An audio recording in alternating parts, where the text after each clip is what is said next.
Yedersma Yelgarır Idunn stor Yeldara Juhan Vellarer landskårer Lemfar och löhesteldi Lelbergan just korjon Den skågorgel heden smal Jaldor hörhåll En husståstur regel Ländar och huden sol Och fikar förställd in sig Ländar och juhårdorsa Jännara juhidösti Jallar jag justundsja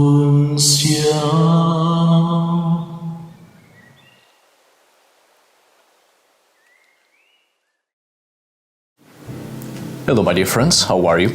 My name is Ari Thurger and today I'm going to talk about the goddess Idunn. This was a video requested by one of my patrons, Miss Lee Han. Thank you so much, madam.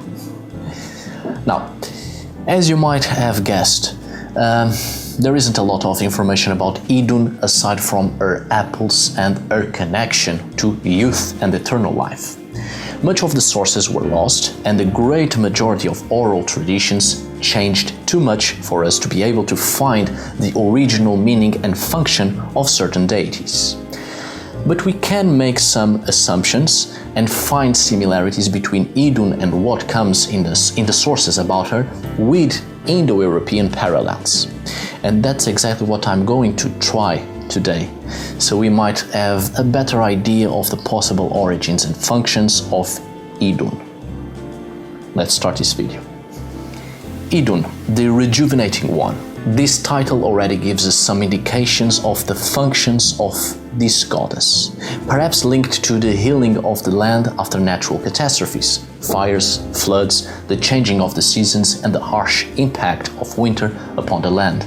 And this goddess might be connected to the healing of the land after such natural disasters, making her a goddess of fertility and possibly a spring goddess who comes to bless the land with her fertility after the cold seasons. This goddess of the Old Norse mythology is rarely ever mentioned. That's a fact. As far as we know, with the surviving sources we have at hand, Idunn appears only once in pre-Christian times. She is mentioned by the poet Thjodolfr in the poem Hallslok. And this is the very source Snorri Sturluson used for his description of Idunn and the entire event of her kidnapping in his prose Edda. She is referred as Bragi's wife, the god of eloquence and poetry. In her casket, she guards the apples which the gods had to eat if they are aging, so that they can all become young again.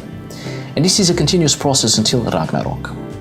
Unlike in many other mythologies, the Norse gods are mortal, can be killed, and can grow old.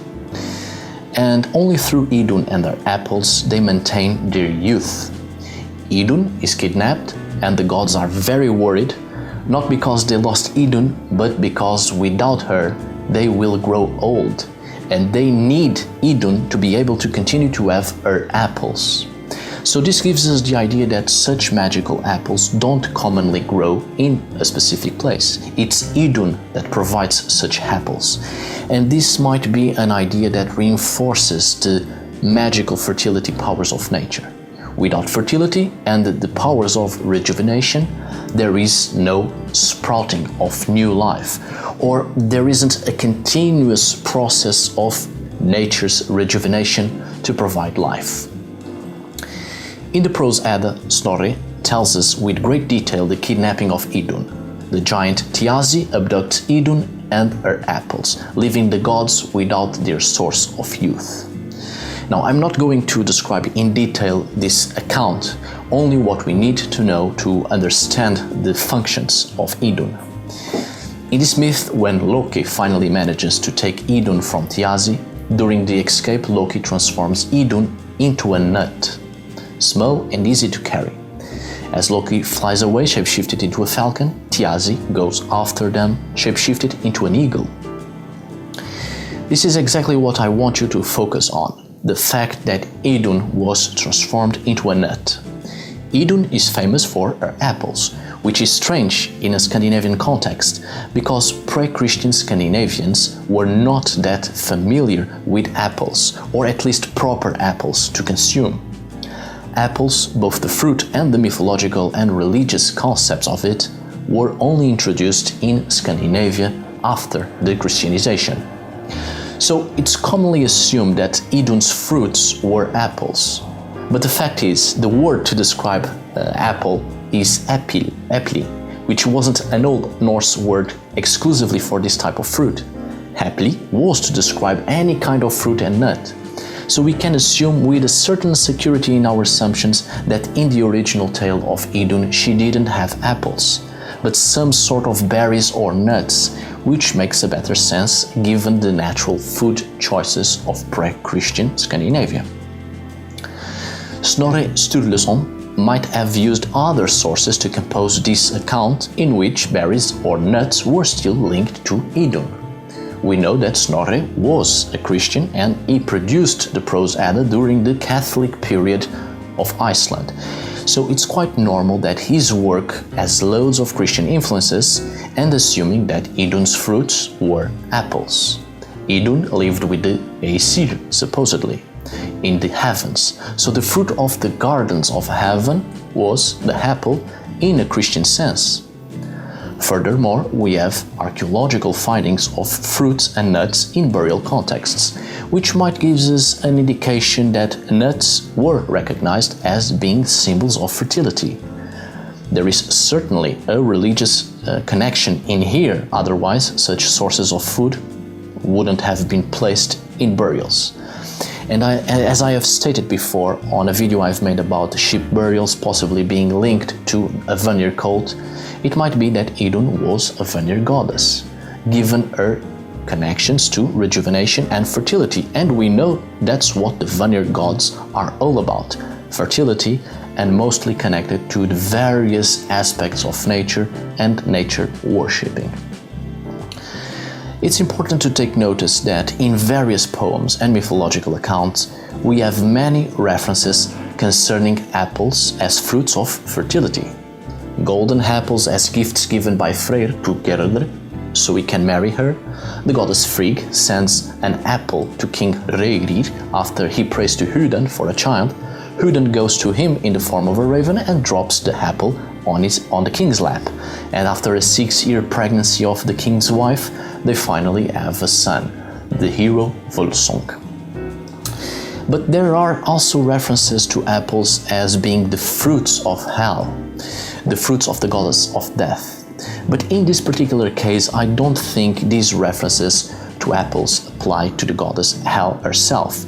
We know that the concept of Hel, the realm of the dead, came first, and only after the concept of Hel as a goddess was finally introduced. Apples as fruits of Hel seem more likely to be a reference to the fruits of the dead, what they consume in the afterlife, because they are fruits only acquired by Scandinavians with high social status, since apples didn't commonly grow in Scandinavia, and the very few ones that did we have references that such apples were bitter and horrible. So apples, in the case of Hel, may be a reference to the fine fruits that the dead can eat in the afterlife. Apples were found in burial contexts of people with high social status, particularly the case of the Osberg sheep.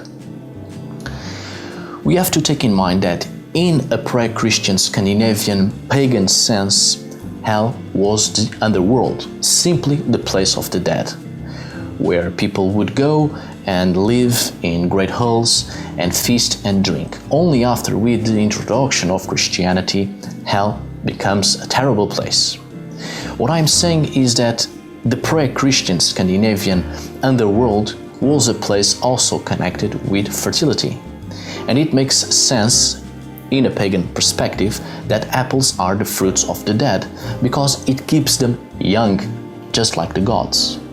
In a pagan sense, the dead didn't detach themselves from their physical body. They literally went to the underworld with their bodies to continue to exist and live with the same physical appearance and shape. So eating the apples of Idunn in the underworld would forever keep them young.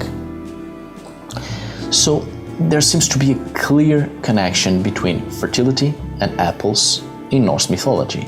And since apples were hard to come by and were the fruits only available to people with a high social status in the pre-Christian Scandinavian society, it's normal that apples were associated with the gods.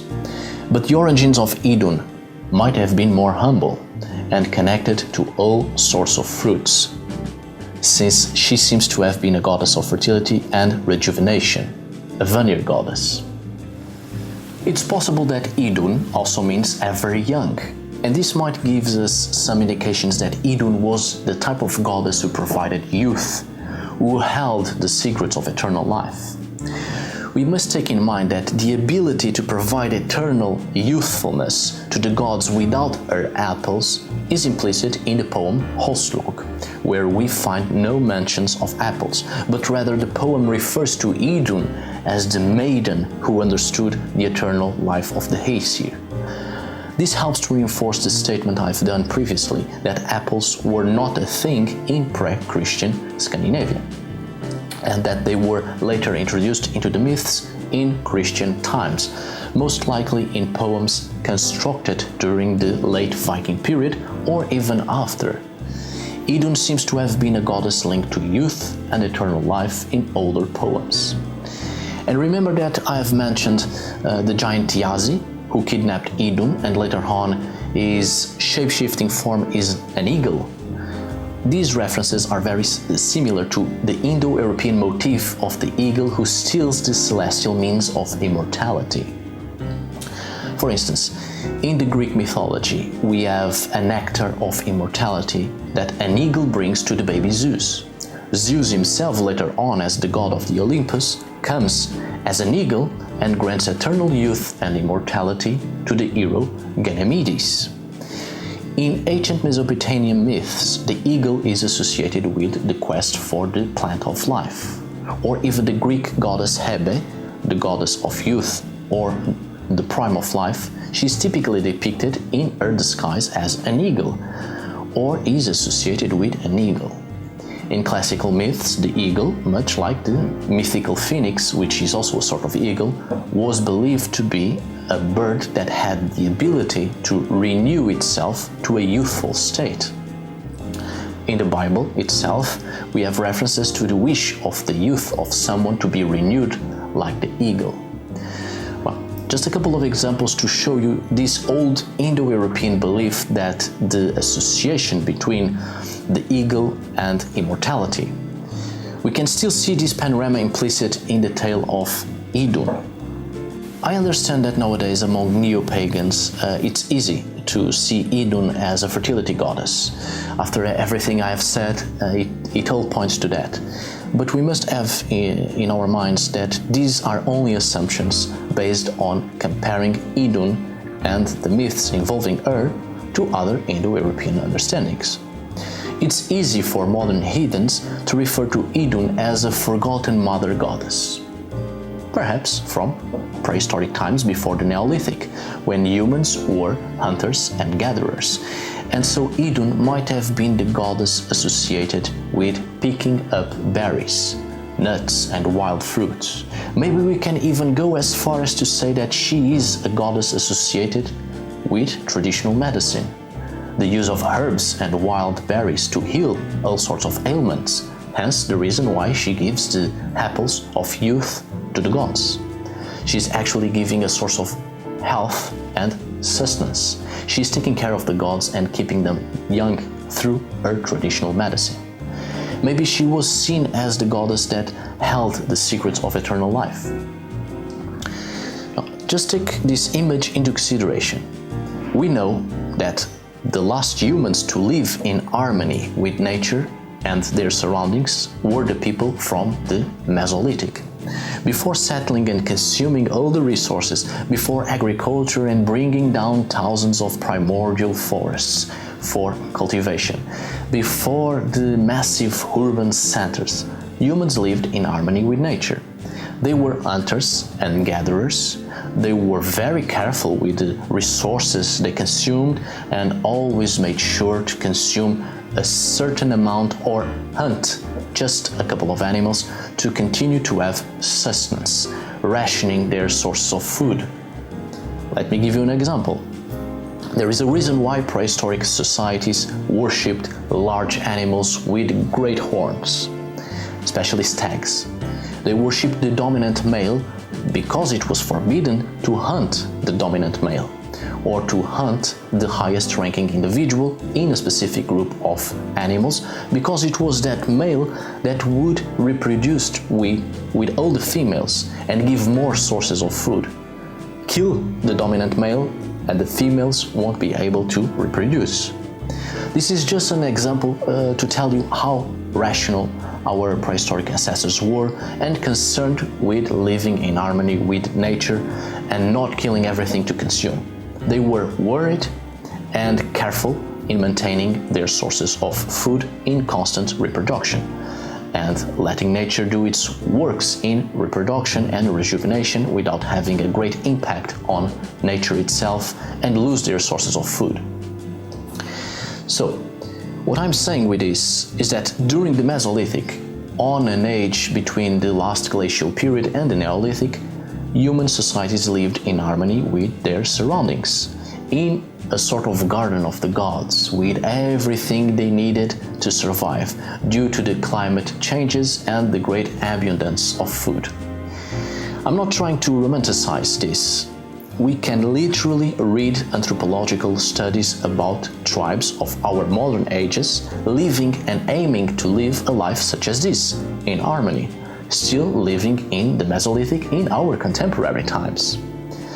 Most likely, during the Mesolithic, many myths were created concerning fertility, a place of plenty, a primordial garden, as we read in the Bible, for instance. So it may be that Idunn is the name of an older Mesolithic goddess of hunters and gatherers, mostly gatherers. Just take in mind that the work of gathering was probably done by women, and Idunn ends up being the representation of those women gathering fruits and nuts for the benefit of the community, not only as sources of food but also as traditional medicine. Whatever Idunn was or might have been, if she was indeed worshipped as a goddess in pagan times, most likely she would belong to the group of fertility goddesses. Alright, my dear friends, thank you so much for watching. A very special thanks to my patron, Miss Iðunn, who requested this video. See you all on the next video, and as always, tack för idag!